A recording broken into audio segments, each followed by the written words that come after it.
Okay, so there's this video going around, and I just want to talk about what isn't being said because I think what this guy isn't saying is actually a lot more important than what he is saying. Because I think that this guy actually knows what's really going on, but he's just a little bit too nice to say it. And I'm going to talk about why I think even the title of this video is bullfuck. And I figure, hey, might as well beat some ass in Final Fight while talking over this. Hi, everyone. It's me, Tim. Today, I want to talk about something that, for a lack of a better phrase, I'm going to call game development caution. Before I start, I'm going to tell you three different stories. They're a little different, but then I'll tell you what I'm thinking about. Back when we made Fallout, towards the end, when we were really trying to get it out, we had two whiteboards. One whiteboard had a list of features or content that weren't done yet that really needed to get in. And the other whiteboard had a list of what the 10 most egregious bugs were. And next to each one of these on these two different whiteboards were listed the person who was assigned to it. We did it in a whiteboard like this so that people could come in the morning and look at it, because this predated Jira or Confluence or anything like that. They could come in, look at the whiteboard, and go, oh, I see something I need to jump on. Worked fine. I don't think I heard any complaint about it. People liked getting stuff off of that. If they saw something that was like, I'm on that today. Tried doing the exact same thing 10 years later at Carbine. Overwhelmingly, people said, no, do not do that. I will quit if you do that. If I see my name on that whiteboard, I will quit. And I said, well, what if we don't put people's names next to it? I'll still quit. People will know it's me. Story 2. Okay, so basically, here's what's going on with this dude. He's a nice guy, okay? You can tell just listening to him that he is an intelligent and emotionally sensitive person and is trying to be nice and is trying not to scare anyone away and trying to be positive and all that wonderful, cinnamon bun fairy tale bullshit, right? But here's the thing. The truth is, every generation gets a little bit more pussy. And it's just the result of life getting easier every generation. And it's happening to all of us, too. I'm not saying that, I'm special, I'm any different. It happens, to all of us. I mean, the bottom line is life is just getting easier, and people are increasingly sensitive about more and more superficial things. And if we look at the kind of,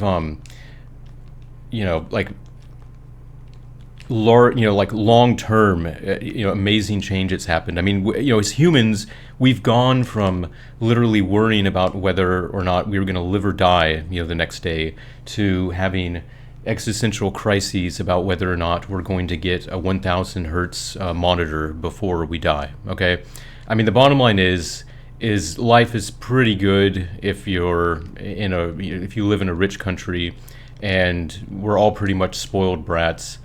And that's why every generation just gets a little bit more pussy. And he doesn't want to admit that. He doesn't want to just come out and just say that, wow, like a lot of these kids I'm working with, like they're kind of cocksucking pussies. But that's what's actually going on. And you can see it everywhere. It doesn't matter what you do, where you work, who you talk to. It's just the reality. People are incredibly sensitive about stuff that doesn't even matter. They'll just throw temper tantrums or get emotional and break down crying if somebody yells. They're just fucking pussies. And And it's only just gonna get more and more pronounced as time goes by, because life is just going to keep getting easier, basically, as technology and progress just keep making things easier for us. I mean, it's just the way it's going to be.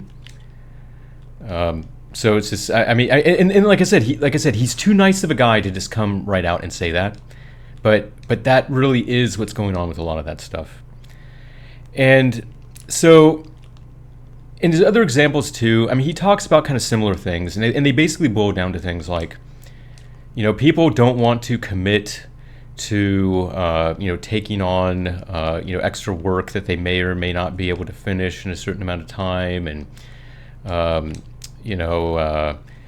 people are cautious about adding features because they don't want the game to bomb. So essentially, they're incredibly risk adverse, and he tries to frame this whole thing using this term. What did he say it was? It was like game development. What was it? Yeah, game development caution. It's like the pussy term that he used to describe this. But like I said, it shouldn't be called that. What it should be called is greedy pussies are too fucking afraid of being men to actually produce art. And so they're gonna squirt their vaginas at you and basically tell you that we can only make tiny games with no features but a lot of microtransactions. I mean that's a basic summary of this video. And but the thing is, it's like I don't just want to like shit on the conceit that this guy put out there, because basically the way he frames this is there's a big difference between indie game developers and AAA developers in terms of the risk they're willing to take, and all these kind of factors that I just talked about. But there's something bigger going on here. Here's like the actual like large scale kind of like macro explanation of what's really going on. Video games, up until probably like maybe 2005ish, probably like the roughly like kind of Xbox 360, PlayStation 3 era, video games weren't even really mainstream. They really weren't. They were still kind of a niche thing, that only kind of tech savvy nerds and so on actually were interested in. And they only really caught the imagination of the average tard, once like we got to that point, and the graphics actually started like really looking like things. You kind of had to be tech savvy and semi-intelligent to really like have the imagination to kind of realize what the 70s, 80s, and 90s games were trying to do. It was just a little too abstract for the average tard. And so because games are now mainstream, it basically means that all of the typical money-grubbing cocksuckers have swooped in and are now trying to profit off of it. And because of that, the whole thing is all now just about fucking money.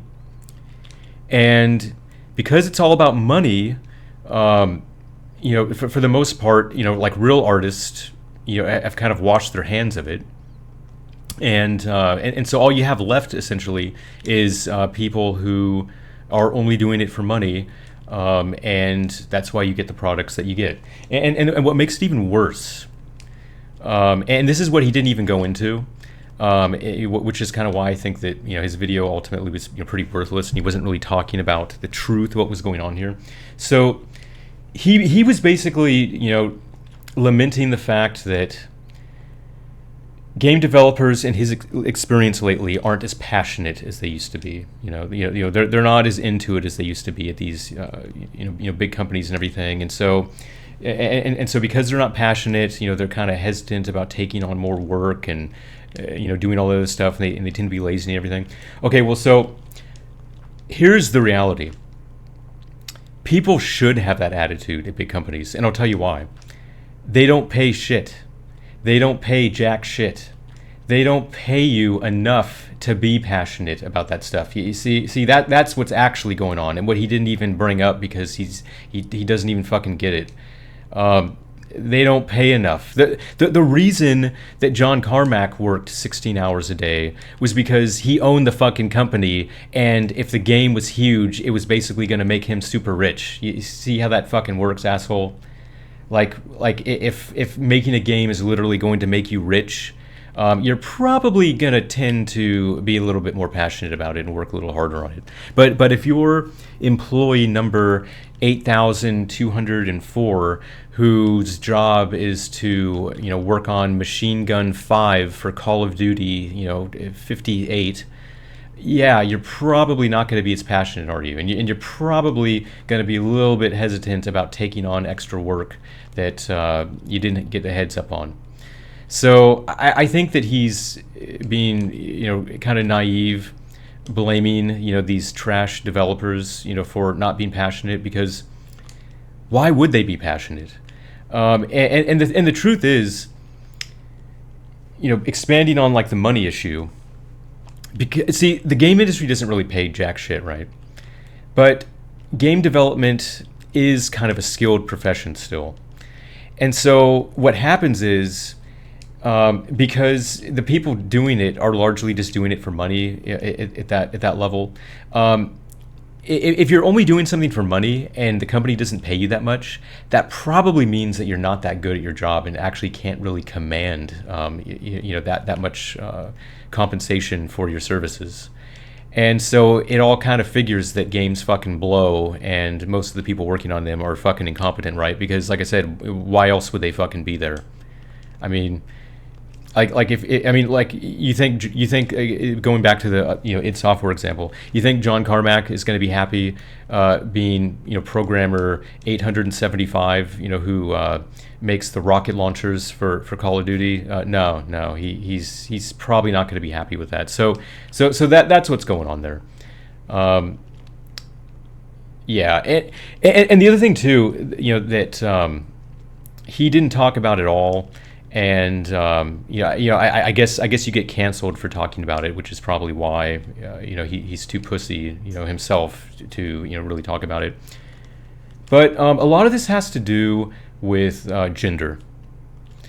Now, I don't want to say anything horrific like, oh, women are better than men, or men are better than women, or something like that. But I think we just have to acknowledge that men and women are different, and they have different sensitivities and sensibilities. And what one might intricately understand, the other might be completely clueless about. And so that's just, my 10-cent way of saying it all kind of depends on the type of game that you're making. If you're making some touchy-feely role-playing game where all you do is talk to people about their feelings, it's probably okay to have 80% of the development team as women on there. If you're making Final Fight, you want a fucking sausage festival. Because the bottom line is, women and men are just different, and we don't understand why the other gets so tickled pink about shit.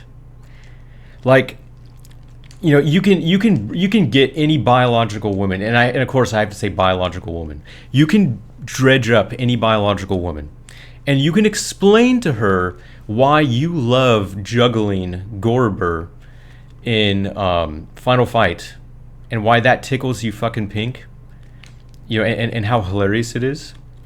And intellectually, she might actually understand it. She might get the concept of what you're trying to express, but she's never gonna viscerally feel it. She's never gonna emotionally understand it. And in the same way, if you're making some role-playing game where the main character is some woman who's like a rape survivor or something, and the game is about her like recapturing her life or something, you probably don't want some dude making it.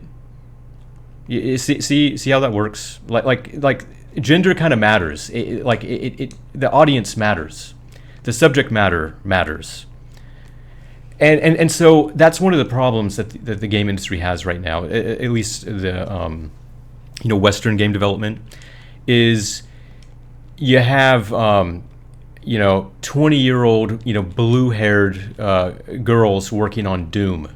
Like, sorry, you don't really fucking get it. You just don't get it. You might think you do, and you might be able to fool some rubes, on the internet, and some media shills who will interview you for a fluff piece, but the people who really know what's going on, they know you don't actually get it. And so that's all I'm saying. It's and actually, in a certain way, I think that people should be a little offended actually by the fact that like if the reverse happens, women love to get righteously indignant and complain about it on Twitter. For example, if some dude essentially tries to make some work of art that's about what women feel or something, they're really righteously indignant about that. Yet at the same time, these are the same cocksuckers who have the nerve to tell dudes how they should feel about fucking Diablo. It's like no, actually, like, I'm sorry, if you have a vagina, if you were born with a vagina, you don't understand Diablo. Like not really. I mean, like, you might understand it on paper, but you don't understand it in your heart. Like, sorry. I mean, honestly, I think that men should actually be kind of offended because I mean, it's essentially womansplaining. They're essentially telling you what male fantasy shit you should enjoy. Like it's fucking ridiculous. So like I said, it's a big problem with Western games especially. There's way too much shit where it's just a bunch of pussy shit that you could just tell went through some committee and had to be approved by a 70-year-old grandma, and yet the thing we're talking about is like Mortal Kombat. It's like what are you talking about, man? Like what the fuck are you talking about? I mean, it's just, I mean, actually, speaking of Mortal Kombat, I mean that's like a funny example because it's just so fucking hilarious. I mean, older Mortal Kombat games, were essentially just sleazy,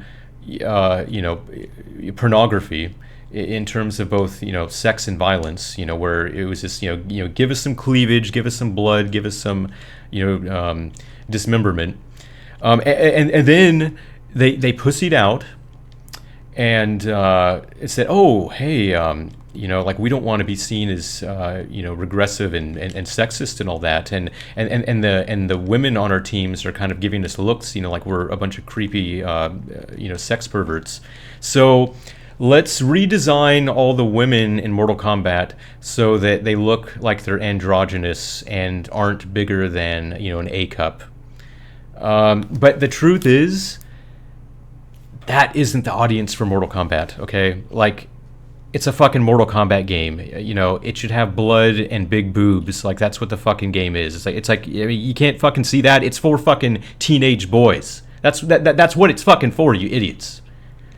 And so that's what I'm saying. It's just gender matters, audience matters. Like,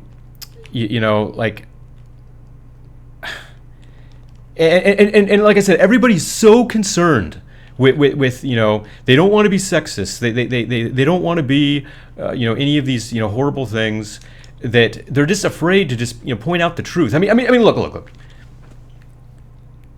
I just had a woman who was talking to me about her fucking shoes. Okay, she's more into shoes than I am into goddamn monitors.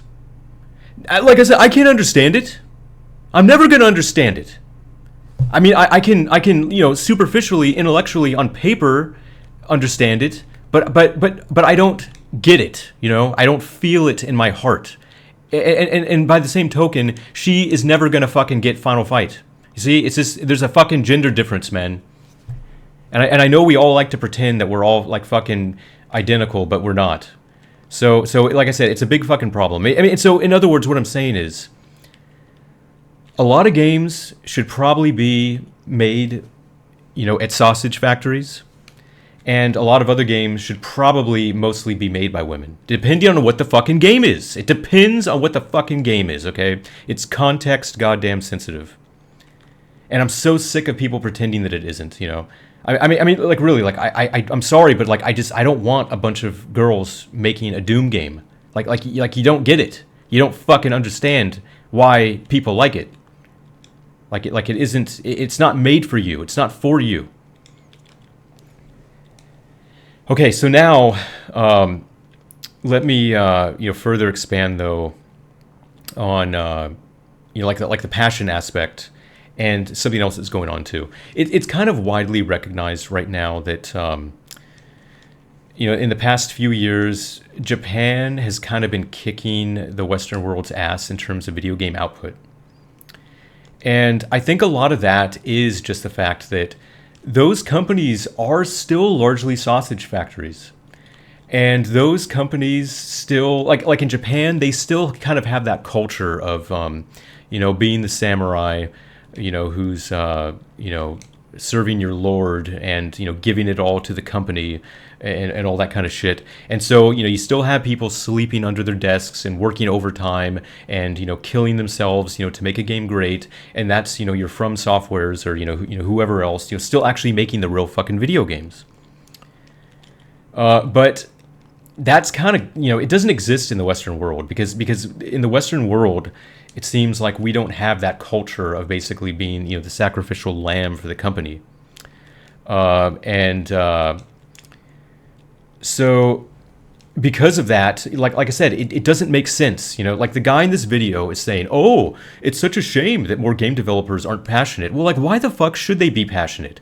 Why the fuck should they be passionate when they're just there for a fucking check? I mean, honestly, like here's my question, okay? And I want this guy to answer that. At the last companies, that he's worked at, how many of the people there could answer the question, what is your favorite Genesis treasure game? How many of the people working at the company, could answer that? And furthermore, how many of the women working at the company could answer that? I want to know the answer to that fucking question because I bet that the number is going to be pretty damning if anybody actually wants to, fess up and start admitting the truth. And like I said, I just, these people aren't fucking gamers, man. Like ever since gaming went mainstream, it just became a target for tards. And so you didn't even have to be a fucking connoisseur anymore, to be the target audience. So games could be shitty and games could just be, dumb, disposable time killers as opposed to actually being art. They used to be fucking art. Like people used to have a fucking vision for what they wanted to do. They used to try to communicate some idea. There was some dream in their head that they made happen, and when you played the game, you could experience the dream. That is what the fucking art of video games is. And like I said, these big Western companies, they don't make fucking art. It's they make products. They make fucking fodder for tards. And so like I said, I mean that's what I'm talking about. Like that's what's actually going on. And I guess I'll just close by saying that man, I've been sucking ass in this run. I'm just going to close though by saying that I think that like the overlap in talent, the talent that it requires to be a good game developer, and the willingness to sacrifice financial compensation is amazingly small. In other words, there's just a very small overlap between people with the talent to do it and people who are willing to take as little money as these, shitty, cheap, companies are willing to pay people. I mean, and like I said, on that, I mean, I can speak from personal experience. I mean, like I wouldn't be caught dead working in the shitty video game industry. I mean, it's like what, like make less money to work on some shitty game with microtransactions? Why the fuck would I do that? That's insane. Like that's stupid. It's a complete no-brainer. Like, why would I take less money to work on fucking, dog shit? And like I said, I mean, and these companies, they can't even make the argument that, that you're working on some, great piece of art, and you're working on some masterpiece that's going to be, one for the ages, that people will continually, go back and play. They can't even make that argument, and they know they can't because they just make disposable fucking trash. Like I said, anybody with the talent to be good at it, who's doing it, is probably, kind of dumb. I mean, it's kind of stupid, really. Really, that would be kind of my advice to anybody, in that situation who's like that. Like, if you're actually talented, and you're like a good programmer or artist or something, and you're working in the game industry and making between, like $60 and $100,000, per year, you're probably kind of dumb. Like you could be doing a lot better. Like don't sell yourself short. So like I said, I just wanted to make this video to talk about like what's actually going on, because this guy's a little bit too nice to tell the truth. He's a little bit too nice to point out that the 300-pound blue-haired scumbag blimp who he was working at his company doesn't understand the appeal of shooting a super shotgun. That's basically that's the summary of his video, that he just wasn't willing to fucking say because he's Mr. fucking nice guy. But I'm not. I can actually be honest, because unlike him, I'm not stupid enough to work in the game industry, and I don't shit where I eat. It's. And really, in a way, I mean, okay, you know what? I always do this. I always say, oh yeah, I'm gonna close, and then I talk for another 40 fucking minutes. But I'm just gonna say this too. If you look at the overall landscape of video games, and you look at all of the non-profit shit, the stuff where people aren't actually trying to monetize it. I mean, for example, just like look at like the video game emulators, look at the like high quality fan games, all that kind of shit, relative to the millions and millions and millions of programmers out there. Look at how few people actually work on shit like that for free. It's almost nobody. Almost nobody does it. And you know why? Because they're not really passionate about it. And that's really the test at the end of the day. All you have to do is just ask yourself this. If there wasn't any money involved, would they still be doing it? And I guarantee you that the answer in those shitty companies is going to almost universally be fucking no. And so, and that pretty much says it all, right? I mean, let me give you an analogy here. Paul McCartney. Paul McCartney is probably one of the most financially successful people, in terms of, turning his, career or passion into a financial success. But here's the thing. You can't take a picture of that dude without seeing a fucking guitar in his hand. And I guarantee you, if the Beatles had never taken off, if they had never been anything, that fucker would have still been making music. It's just who he is. It's just what he fucking is. Like it isn't about money for him. It's just who he is and what he fucking does. And how many game developers can say that? How many game developers can say, even if there was no money involved, even if I had no financial motivation to do this, would I still be fucking doing it? And I guarantee you the answer is almost always no with these fucks. It's almost always fucking no. That's the fucking constant. I said, just ask these fucking blue hairs. They have tattoos, they have piercings, they got blue hair, but how many of them have fucking played Gunstar Heroes? Yeah, exactly. So in other words, they're fucking fakes, and they don't really fucking like video games. All right, so I died, so I'm gonna use that as my my exit.